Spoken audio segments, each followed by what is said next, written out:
Microphone check. 1, 2. The microphone check. 1, 2, 1, 2. The microphone check. I got my headphones tuned between two different AM stations, and my briefcase is full of declassified information. Declassified. Declassified. Good evening, and welcome to News from Neptune for the 11th week of 2014. For almost a quarter century, this program has been a spontaneous and unrehearsed discussion of the news of the week and its coverage by the media. First on a so-called community radio station, and when censored and locked out of there, welcome and happy to say by the good folks at Urbana Public Television. I'm Carl Estabrook. My discussants tonight are Ron Szoke and David Green, who's running for Congress on the Democratic Party ticket. Don't forget to vote on Tuesday. The News Gazette delivered itself with an opinion this morning on David. Interesting and entertaining, but ineffective. I thought that was quite wonderful because, of course, to be effective in the politics that the News Gazette has in mind is to ratify the Republican-Democratic consensus, the general set of policies that we've come to call neoliberal. David's made a campaign out of criticizing neoliberal policies, particularly in war and the economy, and therefore he suddenly becomes ineffective.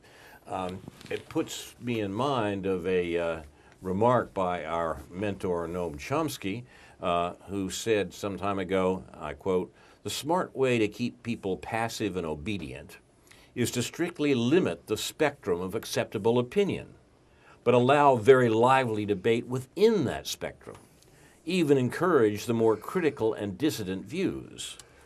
That gives people the sense that there's free thinking going on, while all the time the presuppositions of the system are being reinforced by the limits put on the range of debate." Close quote. That seems to me quite right, and I think David's sin was that, of course, he stepped beyond the limits of that range of debate and so becomes, I quote, ineffective. Now, it seems to me that this is exactly the sort of effectiveness we need in the politics, and I hope David will have a word more about his position when we get to him tonight. The News Gazette was just beyond itself this morning, and that's saying something. Straight talker Gollin for Dems, said the headline. What it meant was that they were endorsing George Gollin for this seat from the 13th Congressional District that David is running for. They endorsed George Gollin as a straight talker. That's just wonderful. When Gollin got into the race, he straight talked only about the fact that he was a hero in shutting down degree mills and fake degree granting organizations. Suddenly that talk went away halfway through the campaign when it turned out that another Democrat running for a state office in this primary was herself involved in a problem with degree mills. Suddenly the straight talk curved, and we've heard less straight talk from George Gollin ever since then, and so it was particularly inappropriate for the News Gazette to describe him that way. He does keep his straight talk. He does continue to do his straight talking outside of in his appearances outside of Champaign County. I can assure you. So that's for consumption. That absence is for local consumption, but not necessarily consistent across the district from Sangamon County down to Madison County. Well, that's pointed out in a letter by Eric Jacobson to the News Gazette that points out that the straight talker had stopped talking about this one trumped-up issue here in town, that is fake college degrees. And more in a larger sense, the straight talker has not talked at all about the real scandal that he was nibbling away at the edge of. That is the student debt trap, which is now greater than credit card debt in the U.S. and indeed should be talked about if you want to talk about degree mills and fake degrees and what actually is being done to a generation of students, mainly to keep them quiet. You get them so indebted that they're not going to bother anybody, and indeed it's worked. But we haven't heard one word about that vast and important scandal from George Gollin. We have heard it from David, of course, but still in all, straight talk turns out to be crooked indeed. Our program's name, News from Neptune, was chosen to honor Noam Chomsky, who's been talking sense about American politics for more than twice the 20-plus years we've been on the air. Chomsky has said that the American media either repeat the same conventional doctrines everybody is saying, or else you say something true, and it will sound like it's from Neptune.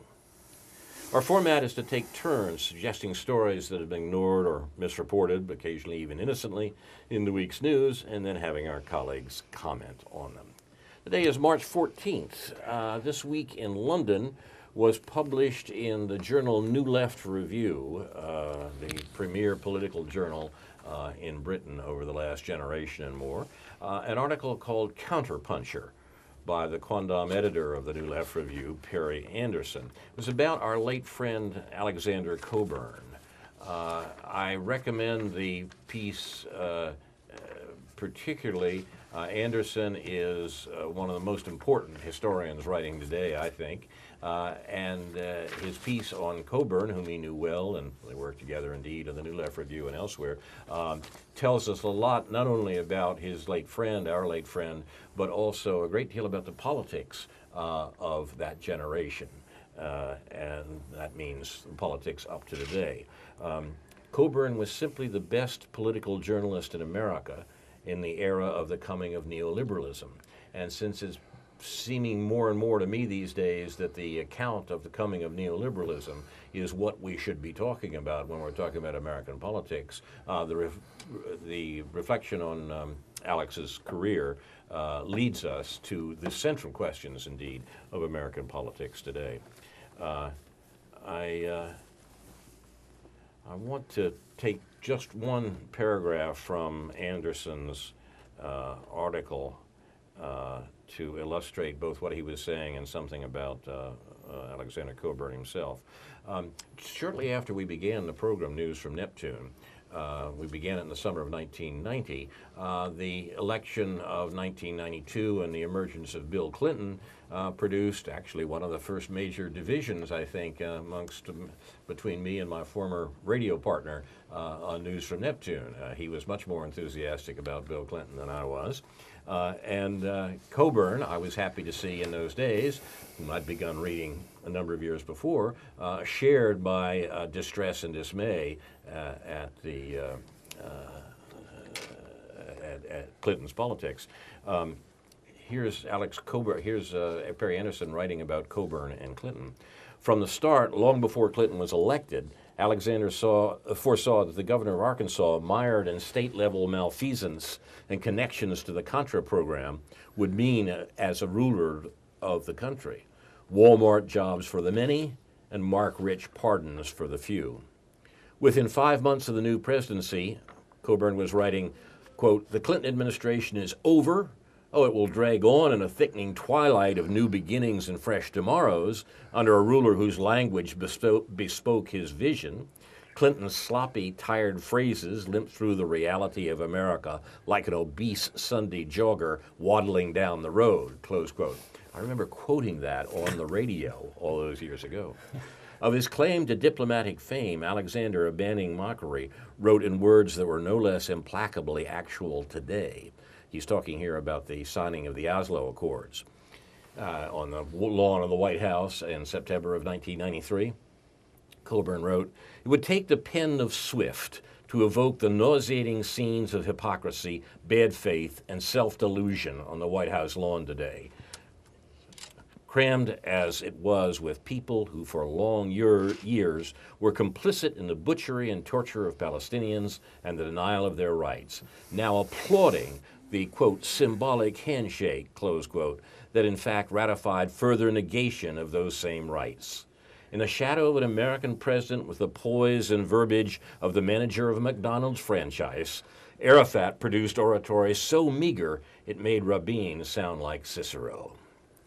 Right now, Palestinians get the right to manage the world's largest prison, the Gaza Strip, plus one cow town.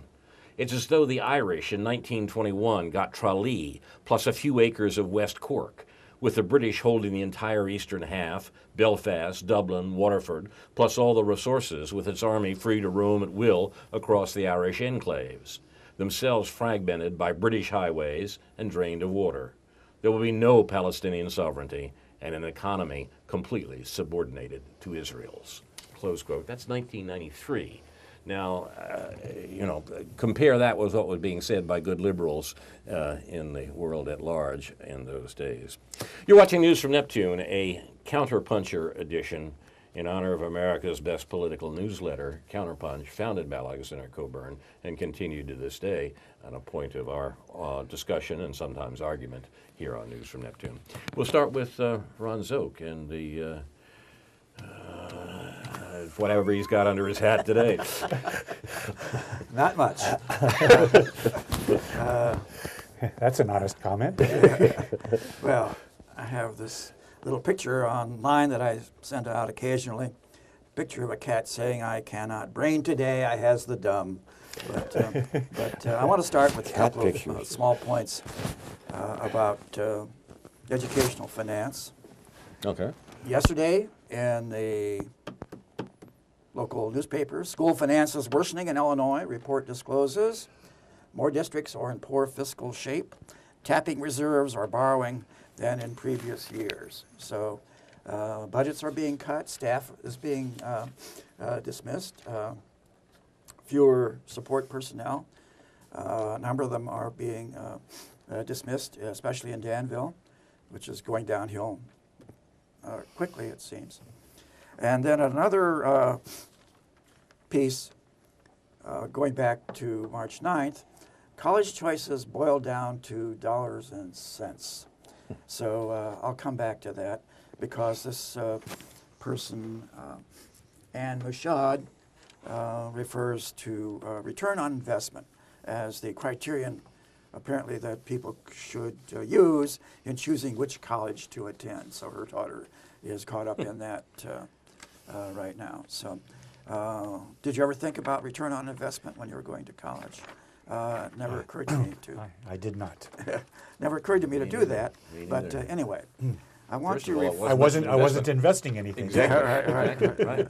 It was basically free. Well, Precisely. yeah. Well, I think you were investing some time and effort in it, and I was happy to do Less so. than I said. Yeah, me too. At least at studying. Right. That's right. Yes. And this whole thing that I'm going to say flows from the idea that we seem to have in what I would call folk economics, or Is that a Newlandism? Folk economics. yeah, right, or what's sometimes called kitchen table economics, or whatever. That education is a consumption item, not a matter of the common good or general welfare, and it's not an investment in the future, according to some people, but for the good of various individuals. This is a big topic. It is. This is going on while at the same time we see our infrastructure deteriorating and global warming occurring. And again, we're getting the argument that these are just matters of individual welfare and meaning. And I would like to claim that this is a very wrong and inadequate way of looking at things. But meanwhile, just returning to the theme of the economics, especially of higher education, UI Alumni News online today. U.S. Department of Defense invests in UI Labs. UI Labs, a University of Illinois-led initiative, has won a $70 million federal grant to help create a revolutionary center for digital manufacturing research and commercialization in Chicago. More than 1,000 calls and emails from the Alumni Association's Illinois Connection Advocacy Network aided in the victory. So there you are. We're getting, or the U of I is getting, not me, $70 million from the Pentagon to carry on unspecified research. I think we know what that will ultimately be about. Meanwhile, well, two other notes, minor notes, before returning to my main theme. Mortgage and equity, home equity and credit card debt increases among seniors, ages 65 to 74. The amount of indebtedness on credit cards has increased markedly over the past few years for older people as well. We keep hearing about the indebtedness of college graduates these days, which is averaging between $20,000 and $30,000.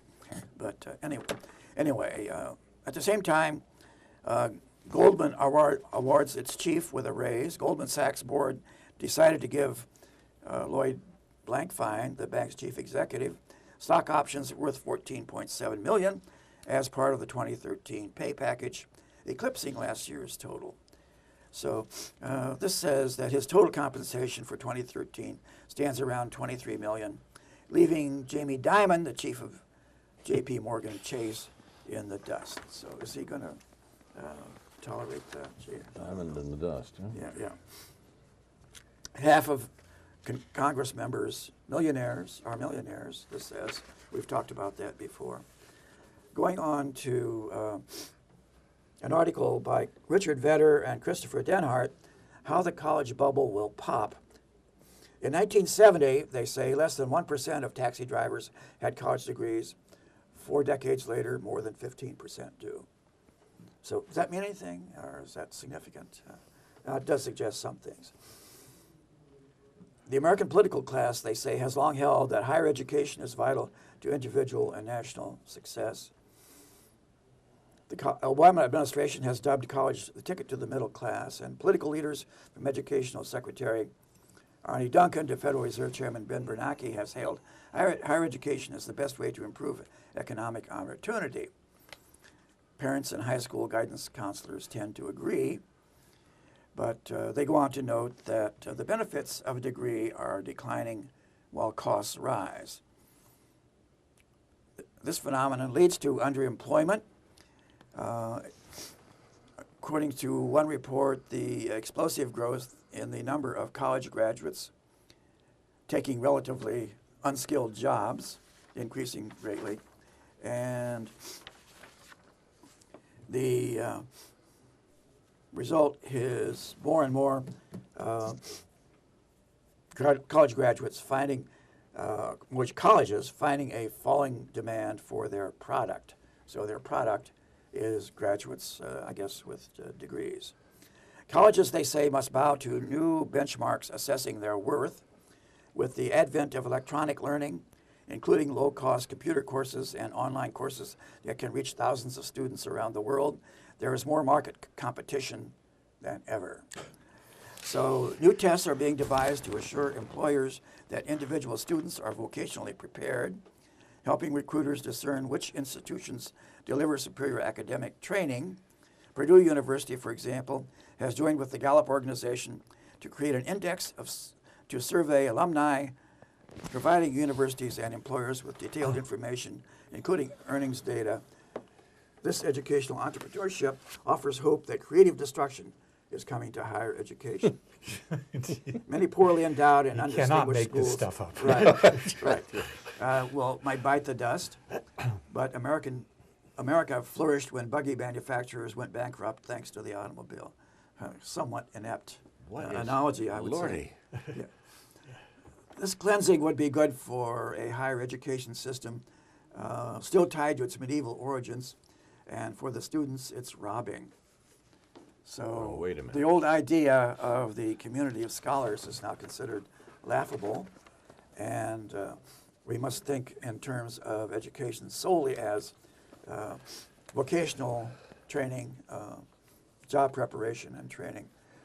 These people are ignoring the fact that most of the things that people get educated about, learn their knowledge and skills, the sociologists and industrial psychologists tell us will be completely obsolete in 5 years. Most people do not get a job in their chosen field of study, and they don't get advancement in the corporation typically for that anyway. They get advancement for their, shall we say, people skills. But anyway, I mentioned last time this article by Suzanne Mettler, professor of government at Cornell, talking about the transformation of American higher education. Something began to happen around 1980. College graduation rates kept soaring for the affluent, but for those in the bottom half, a 4-year degree is scarcely more attainable today than it was in the 1970s. And because some colleges actually hinder social mobility, what increasingly matters is not whether you go to college, but where. So there are a lot of people still aspiring to attend a good school, a Ivy League university, or one that sort of looks like one, the most expensive one that they can possibly afford. But she goes on to talk about the worst problems occurring at for-profit schools, like those run by the Apollo Group, which owns the University of Phoenix, the Educational Management Association of Corinthian Colleges, and so on. These schools cater to low-income students and veterans, but too often they turn hopes for a better life into the despair of financial ruin. These for-profit colleges are very good at cashing in on essentially federal money. So they are for-profit, and the way you make a profit, of course, if you're running a for-profit school, is telling all your students to get government loans, but it turns out that very few of them actually get degrees or go on to a paying job in their field. Among holders of bachelor's degrees from these institutions, 94% borrow. They take a median debt of $33,000 per student, compared with just $18,000 at the nonprofits and $22,000 at the publics, and so on. Congress, by loosening regulations, permitted for-profit colleges to thrive on the government's dime. She goes on to point out what this has led to. States should be accountable too, in addition to the federal government. A perverse incentive permits them to gain more in federal student aid if they commit less of their own resources to helping poor students. So if the University of Illinois cuts its appropriations to the state university, it may be because there's an incentive to do that, because they think that the money can be made up by federal loans and grants. Most of us were raised to believe that going to college was the surest path to a better life. But for many today, that belief can be perilous. Unless we can claw back polarization and plutocracy enough to restore opportunity in higher education, the United States will become a society in which rank is fixed and our idea of upward mobility but a memory. It will become that? Yes, well, already largely is. So, in comparison with Europe, that's true. yeah. So going back to this article by Anne Michaud, then, in the local newspaper on March 9th, colleges are sending people lots of glossy brochures about all the facilities that they offer to students. But she says, those are all wonderful attributes, but parents I know are considering schools for their children for value. That is, not too much expense and an excellent shot at employment after graduation. Harvard University Business professor Clayton Christensen is alarmist. He predicts that half of all universities will be bankrupt in 15 years.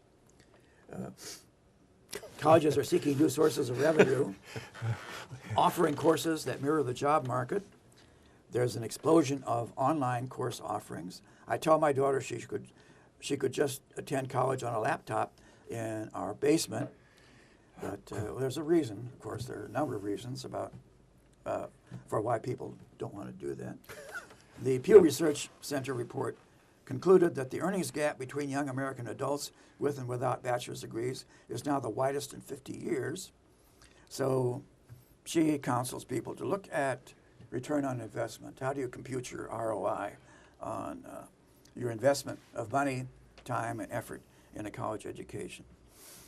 The more analysis that cuts through the avalanche of information, the better. Brochures depicting idyllic quads in bloom are lovely, but college shoppers are minding the numbers. So I didn't pay much attention to the numbers back when I was thinking about this. But anyway, I'll stop there and let you talk about that a bit if you want to. David, you got a take on this before we start talking about straight talk on education on the local Straight scene? talk on education, yeah. Yeah. I mean, a couple of things come to mind from the very start. One thing I've been saying in my campaign when I haven't had that many chances to say it, but you know, if we're talking about, when we talk about K through 12, we're talking about 50 million children up to the age of 18 or so, from 5 through 18, that are, you know, eligible to be educated in our K through 12 public schools, and we're talking about an average per student cost of about $10 or $11,000 per year. So the math is pretty easy. 50 times 10,000, let's say, is $250 billion, 1.5% of our GDP. And it would be pretty easy for the federal government, you know, with some sort of structural changes in the way the federal budget works, to fund half of that, just to send $5,000, let's say, per student down to the state and local levels and take that burden off regressive tax systems at the state and local levels. It wouldn't be a big deal. You can get that money out of half of corporate welfare or out of military cuts. I mean, you can get $250 billion. I mean, part of that is already being spent from the federal to state and local levels, but to get that whole $250 billion wouldn't be a big deal. And it should be done at a progressive federal level rather than the regressive state level, which leaves the K through 12 system unnecessarily strapped the way we're reading about it. Also leaves local libraries strapped and everything else that depends on local property taxes and sales taxes strapped. So this is, you know, these are at a wonky level. This is just things that have to be talked about in terms of our federal budget, what our federal budget looks like. All the rest of that, Ron, you know, we've talked about this on this show. You know, I can't help, you know, without being self-serving, I can't help but think about diploma. You know, you refer to the online learning, which is actually people taking courses but going into debt and not getting decent jobs. My opponent, George Gollin, has been talking about, diploma mills, which I guess just sell you Sometimes. a diploma. When it serves his interest when he gets outside of Champaign County to talk about these things and present himself as an expert on educational accreditation and alignment and all those fancy words that mean like what should the content be that kids need to know, that students need to know. All of this, again, like I've said before, shouldn't be part of the expression rocket science, or I guess in honor of George's campaign, I should say it shouldn't be particle physics. No. There are basic things. There's an agreement between employers amongst themselves to sort out students on the basis of pieces of paper, which may or may not demonstrate certain skills or the ability to learn certain jobs. But that's a game that we play, and it's a game that, to a certain extent, created the middle class in this country. But what the real truth to that is that it wasn't higher ed after World War II that created the middle class. It was labor unions that created it even more so, and that even labor, but that mistakenly even labor unions bought into the idea that their children, growing up in working class families with middle class incomes, would have an opportunity to use higher ed to quote unquote improve themselves, meaning going from blue collar jobs to white collar jobs, and buying into that deal and assuming that that was kind of a social contract that couldn't be taken away from either the labor middle class or the credentialed middle class, was a big mistake on the part of the working class. There's never been anything but a working class, whether or not you were in a labor union or had a piece of paper. And that's been the mistake in this country, not just in the last 40 years, but since World War II, in not generating the understanding that what we need is a working class party. This is a connection here with one of the stories this week that has been covered unusually badly, I think, in the general media, and that is a banning of Students for Justice in Palestine at Northeastern University in Boston. Northeastern University has a history of being a working class institution. You can read about it in, what's his name, First Amendment. Michael Ratner, or no? In any case, it was founded as really a cooperative university where one went to school for a quarter or half a semester and worked at a regular paying job. Thinking of Nat Hentoff, right? Nat Hentoff. Right. Nat Hentoff, who was one of its early graduates and has written about the peculiar social background of Northeastern University in those long gone days. Now, what's happened this week or this month at Northeastern is banning the Students for Justice in Palestine on the grounds that they were impolite in the way in which they raised political questions about what was going on in Palestine, what was going on under the occupation, the Israeli occupation, which of course could not exist at all without American support. So there was a direct political account of the circumstances that led to the banning of a student political group at Northeastern. You can read about this on the column that David frequently cites here, Mondo Weiss, the blog rather, Mondo Weiss, Blumenthal. What is Blumenthal's first name? Max. Max Blumenthal. Not to be confused with his father's city. Exactly. That's what I was blocking on. That's talking about Clinton earlier. Clearly has done bad things for him. Yeah. Max Blumenthal talks about gives an account of the situation in there, and he quotes a line from a columnist for the Boston Globe. The Boston Globe's Yvonne Abraham described the sanctioning of SJP, Students for Justice Palestine, as a symbol of the transformation of American universities into, quote, overpriced country clubs with climbing walls, sushi, and a culture of enforced politeness that is downright depressing, close quote. That's pretty good for the Boston Globe. Yeah, I was expecting something totally different. Exactly. But the interesting point there is that this, in the background of Northeastern particularly, I mean, it would be a scandal at any university, scandals of the sort that go back 50 years to the free speech movement at Berkeley and so forth. But this one is particular and specific and has to do with Israel and the support, the Zionist support for Northeastern University and whatnot. But it's the connection with what is going on in American universities today is important, and it says something about the situation that a columnist of the Boston Globe would refer to these universities as overpriced country clubs with climbing walls, sushi, and a culture of enforced politeness that is downright depressing. I think it's far worse than depressing, by the way, but the culture of enforced politeness, I think, is bound up with those other changes. If that can be written about Northeastern, imagine what exactly what it really is like, and we know what it really is like because we can see it across the street here. Well, there were earlier flaps about this kind of issue at Vassar and in a college in California, where the head of Anti-Defamation League or B'nai B'rith or one of those told the college Jewish group they would not be allowed to invite or use the facilities because some of the speakers might be anti-Zionist. Now, they were talking specifically about Hillel facilities on campus. They wouldn't. That wasn't a ban on speech on campus as such, right? Well, not officially. Oh, I mean, I don't mean it's.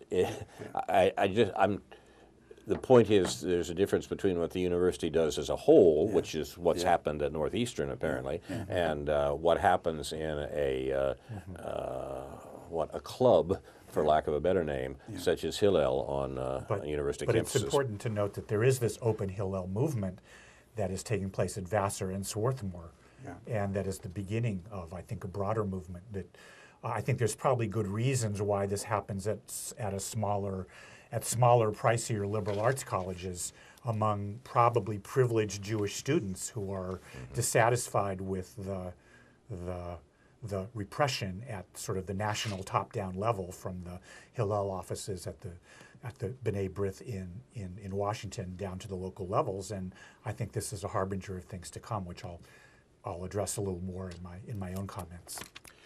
You're watching News from Neptune. Carl Estabrook, Ron Szoke, and David Green talking about the news of the week and its coverage by the media. And you had some thoughts on that, right, David? Yeah. Well, yeah, I am going to segue actually from the Israel-Palestine just to mention a few things.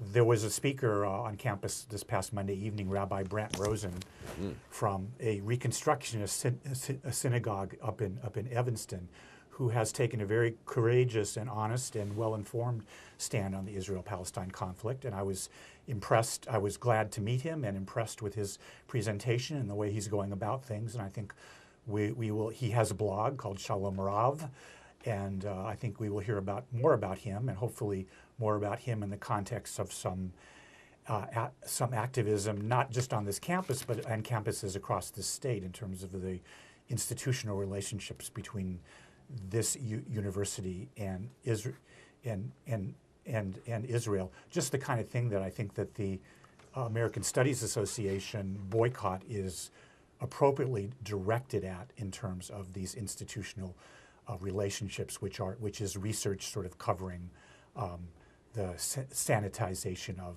the apartheid regime that Israel imposes upon the occupied territories in Palestine. I'll put a link to that blog on our Facebook page if you want to follow up this thing. Right, this is important, I think. Yeah. And I guess the other thing along those lines I wanted to mention a plug for The Real News with Paul Jay.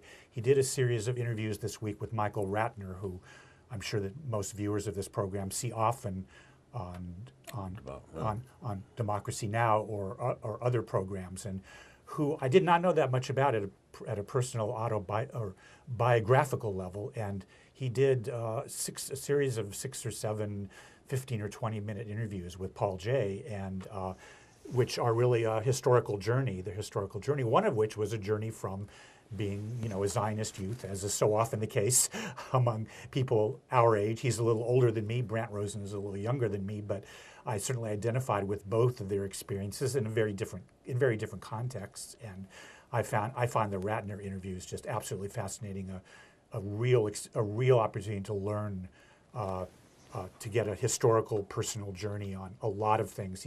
He's just one of these Zelig type characters that seems to have been in many places at either the right or wrong time, depending on how you look at it. But in historical terms, the right time, as long as you don't value being safe, which even in the fact of living a few blocks from the World Trade Center in 2001 brought him very close to that. Mm-hmm. In any event, I want to segue into a few comments about the campaign. As I see it now, a lot of things can be said. We often, I guess, a saying we've already used once on this program, you can't make this stuff up. And I mean, honestly, I think if I was honest, I'd say I could make this stuff up. If I really knew what I was getting into and thought about it and was honest about how this system worked and how my campaign would go in this context, I would have to be honest about the fact that there's a lot of institutional forces that make it difficult to conduct an intelligent leftist critical campaign, even in the context of the Democratic Party primary, a fairly wide open Democratic Party primary. And particularly for Democrats. But I just think that it's been a productive experience. I won't regret doing it for one second. And the reason I feel that way is that I think this, even just Champaign County, including both what's sort of hatched out with the Ammons-Rosenberg race and with my race, and even with some of these silly county county board races. Mm-hmm. I think silly is probably a mild word, but I know and respect some of these people. It's just that the politics gets kind of silly. I can separate the people from the politics. You got to do what you got to do. But, I find myself we've already mentioned George Gollin, so I'll focus on Ann Callis. I find here's this woman running selected by the Democratic Party power brokers in Washington and Chicago and St. Louis, getting hundreds of thousands of dollars from lawyers in those places, and being put forward as this, again, I don't know if Zelig is the right word, I'm thinking of that character that Peter Sellers played in that movie, Being There, right. That just sort of a blank slate and trying, as the News Gazette editorial rightly points out, and as was rightly pointed out, she was not endorsed by the Chicago Tribune, which is a Republican paper, but would have been more than happy to endorse a mainstream Democratic candidate. She was not endorsed by the State Journal-Register, which is a Democratic paper in Springfield, which would have been more than happy to endorse an articulate liar, Democratic liar, which they did with George Gollin. But they couldn't even bring themselves to endorse her because she was so obviously limited in her understanding of almost anything. And again, as I said last week, that limit is very real. She's not hiding anything. She's hiding the fact that she isn't informed about national politics, that she couldn't carry on any kind of extended discussion of national politics, which I have a feeling we'll have a chance to find out more about in the next 7 or 8 months. But one sort of anecdote from my participation in this campaign is that we spoke at a meet and greet or at a candidates gathering, 5 minutes each type gathering down in Edwardsville a week ago last night. And for the first time, she actually had a little bit of a new wrinkle in her campaign speech. She referred to a debate on Fox News, or to a program on Fox News, in which a woman was put down by a man for not being qualified to speak about foreign policy, implying that because she was a woman and that foreign policy is the pure view of the big boys, other than Victoria Nuland and the big boys, that she wasn't right. And so Ann Callis identified with that, and she said, isn't it time that we I can't remember what her words were, but she implied that there was sexism in Congress and that we need more women's voices in Congress. And wouldn't you know, a few days later, a letter appeared in the local newspaper from one of her supporters, a guy that I know and has helped me out a little bit and been nice to me, Matt Duco, in which he promoted her as one must vote for her because we need more women in Congress. Wow. Shouldn't this be ancient history already? I mean, since when can we make appeals on the basis of gender to vote for somebody? Or race, for that matter, and not a lot of that going around. Yeah. I don't think that necessarily Carol Ammons is appealing for votes on the basis of race, but Ann Callis certainly is and her supporters are certainly very clearly appealing for votes on the basis of gender. And I think if feminism is to mean anything, it would certainly not mean voting for Ann Callis on the basis of gender, someone who is extremely poorly qualified by my standards, but of course well qualified in the standards of the local Democratic Party political, the local mayors and the local movers and shakers who have lined up behind her because they don't want to be left off this train. And it's a shameful experience, not unsurprising, not anything other, but to look at Laurel Pressing and Don Gerard and to see exactly where they fall in line with this has been, a mildly revelatory experience, and should be for those people in our community who call themselves progressive and who will be deciding whether to support her, but now are deciding whether to vote for me or George Gollin. Again, in light of George Gollin's rather silly attacks on Ann Callis, not substantive, but rather silly, and then in the context of who really represents social justice values, namely moi. Thank you. So Dave. you don't think candidates should be judged on the basis of their entertainment value? Yeah, more so than on the basis of their genitalia. Yeah, I thought that's what Ron meant, actually. But Right. Well, I'm working on my aspect of that. You can see. Yeah. We have here, too, another example of the theme that we've mentioned here frequently, and that is the long-term, generation-long substitution, particularly in the Democratic Party, of identity politics for class politics. If you can't talk about class justice, you have to look around for some other injustice that you can get really hot about. And, of course, that's exactly what the Democrats, American liberalism in general, did in the 1970s, and it discovered discrimination. Having given up a real social program, a program that really did try to overcome economic exploitation and tried to reduce economic inequality, having given that up, it looked around and said, oh, yes, bad stuff is done to people because they're black or because they're female or so forth, and we should really get worried about that because we're not worrying about what it is that gives the real inequality, the real structure of inequality to society. Here we have it again. I must admit, I'm a little surprised, David, to have it emerge so blatantly in the course of a campaign in 2014. Yeah. You know, and I had the opportunity. I mean, a lot of times during the campaign, I find myself, you know, on my best behavior, so quote unquote, and I think that's probably served me well. I don't think it would have served me well to be too out of line. But I think it would have been appropriate for me, since I spoke after her, since I spoke two people after her, as we're often ordered in alphabetical order. I think it would have been appropriate for me to get up there and say, you know, I'm really not aware of any point in this campaign in which Ann Callis has been disrespected as a woman or criticized as a woman. And you know, I could have turned back to her and said, Ann, I really don't know where that's coming from. But you know perfectly well where that's coming from. Yeah, that's coming from, and the irony of all that is that it's in the context of her not saying anything. It's in the context of her not behaving as a woman per se, but as behaving as someone who isn't entitled to strong, substantive political views and to have high expectations and standards placed on her in this campaign. She's resisted having any expectation whatsoever placed on her in this campaign in regards to her background. I just, you know, I sat down. Or the position she might take. Right. I mean, I realize now that what this campaign really should be about is the federal budget. You know, if anything, and that might be a little bit of a boring thing to approach it, but if you really start looking at the federal budget and talking about it, this is what we should be talking about. What does the federal budget look like? How is that money raised, and how is it spent? If you're talking about education, military, Social Security, right? But very little.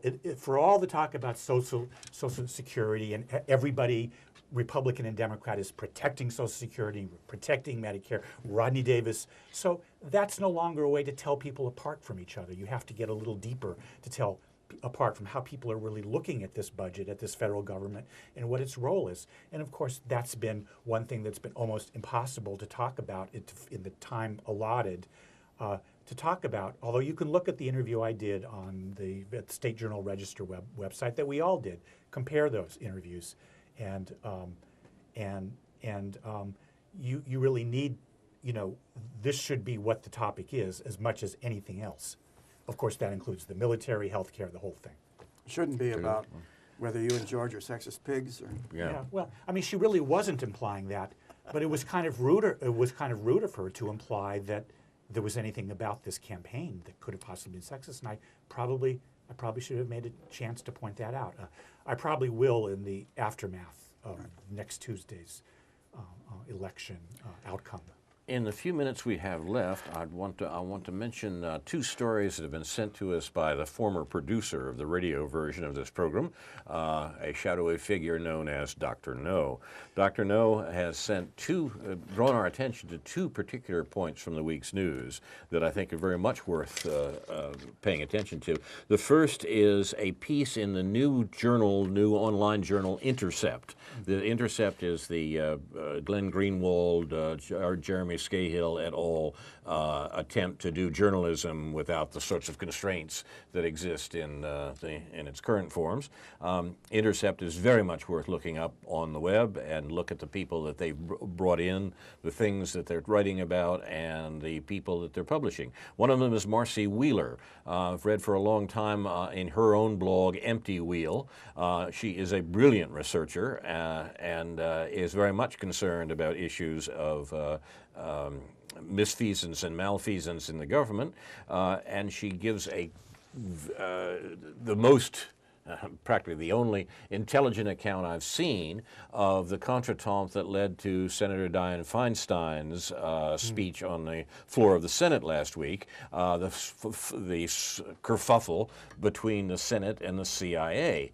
And Marcy Wheeler points out in this that what's at stake here, in fact, seems to be that the White House has been covering up the president's role in torture for years, and the danger is that the president's role, and by the president here I mean both George Bush and Barack Obama, the president's role in torture will emerge from the documents about which the CIA and the Senate are squabbling. That's what that's the real MacGuffin. That's what the plot is about, and you find this, as I say, only in things like Marcy Wheeler's piece in Intercept, and Dr. No points that out to us and lets us know that we should keep our eye on the ball here. We should see what really is at stake, and that is the presidential deniability. Torture? What torture? We didn't know torture was going on. Gee, torture on my watch? Who would have thought it?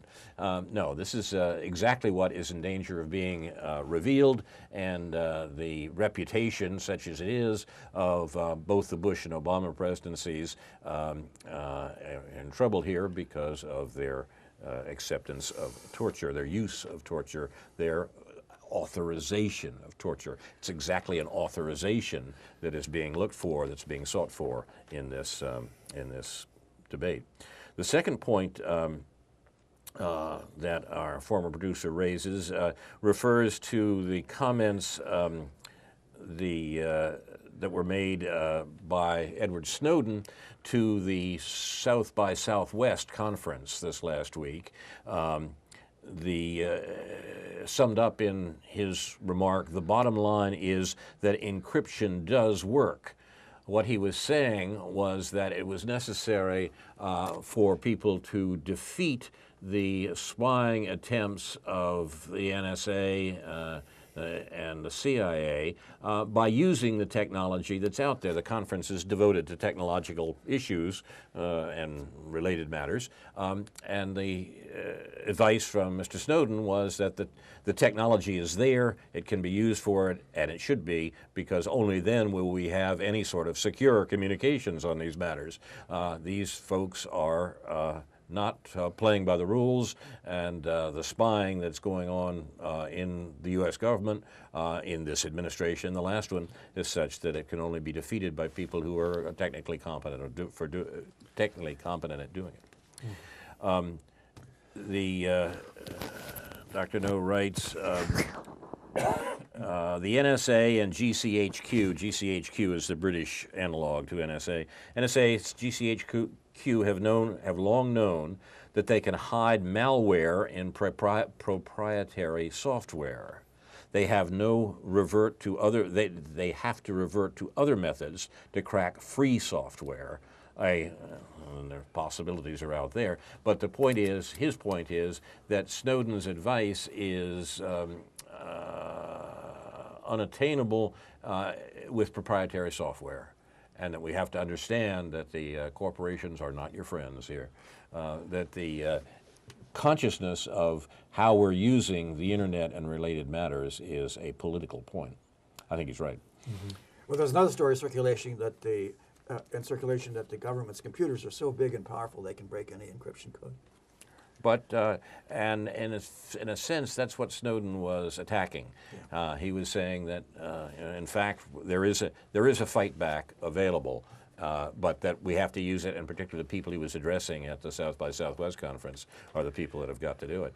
I must admit, I'm impressed at the fact that the that seems to be happening in some ways. For all the immense hypocrisy of Dianne Feinstein, her speech on the floor of the Senate upset some people because it pointed out that nefarious things were being done by the CIA and the NSA here, that they were off the reservation, and that, as Marcy Wheeler points out, the trail leads straight to the White House. And we have to understand what the presidency has been doing in the last administration and this one in terms of spying and, more importantly, because the spying is bound up with it, the global assassination campaign that has so disfigured the American foreign policy in the Obama administration.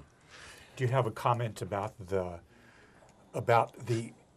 intercept, or I assume this is the Omidyar Greenwald Scahill, or is that something different? That's the same thing. Yes, that is the same thing. Do you have a Yes, comment right. about the criticism that has been made of of Jeremy Scahill and Glenn Greenwald and Laura Poitras relying on Pierre Omidyar's wealth to do this, or being compromised in any way by that? What do you think? Do you think there's any? Well, I don't. You see Greenwald's response to that. Yeah. I mean, he's talking about it. Yeah. It's not clear that his critics are. Yeah. But in terms of making available the writing of people like Greenwald, Scahill, and Wheeler, it seems to me, for the moment at least, it's hard not to see this as as a positive. Yeah. The fact that he wants to use his money that way. I mean, look, that the press has always been a capitalist enterprise in America is hardly news. Yeah. Yeah. Well, Bob McChesney keeps reminding us of that, Right. perhaps to Right. not ad nauseum, but still, yeah. Yeah, we had one of Bob's books on the table here, thanks Yeah. to Yeah. Ron. Yeah. You've been watching News from Neptune for the 11th week of 2014. I've lost the thread. Our counterpuncher edition, in honor of the late Alex Coburn and the important article by Coburn's career that appears in the current New Left Review. We'll actually maybe have some more quotes from that as time goes on. It's unfortunately behind a paywall, so you can't really pull it up on the web right away. If our program interested you, you might want to look at similar programs here on Urbana Public Television, now not only on cable, but streaming online at urbanapublictelevision.org. Specifically, Democracy Now! Every weekday morning at 7 a.m. and The Big Picture weekday mornings at 8. And UPTV is now repeating Democracy Now! At 5 p.m. in the afternoon. So if you've missed it in the morning, you can catch up on it later in the day. And today's program, by the way, which you can find online, even though it's still available online, includes a remarkable interview with the late Tony Benn, whom Ron mentioned at the beginning of the hour, with some amazing accounts of what the British Labour Party did in the wake of the Second World War, and that indeed establishing things like health care that American liberalism has never come close to. I'm Carl Estabrook. My discussants tonight on News from Neptune have been David Green and Ron Szoke. Remember to vote on Tuesday, if you haven't voted already, as a matter of fact. I can be reached at carl@newsfromneptune.com and see our Facebook page. I'm happy to receive your comments. Our thanks to UPTV, especially Jake, Jason, and Caleb. Inshallah, we'll be back next week with a new edition of News from Neptune to remind you, in the words of Edward de Vere, what's past is prologue, what to come and yours and my discharge. In the meantime, confusion to our enemies, a good night to you, and best of luck, David.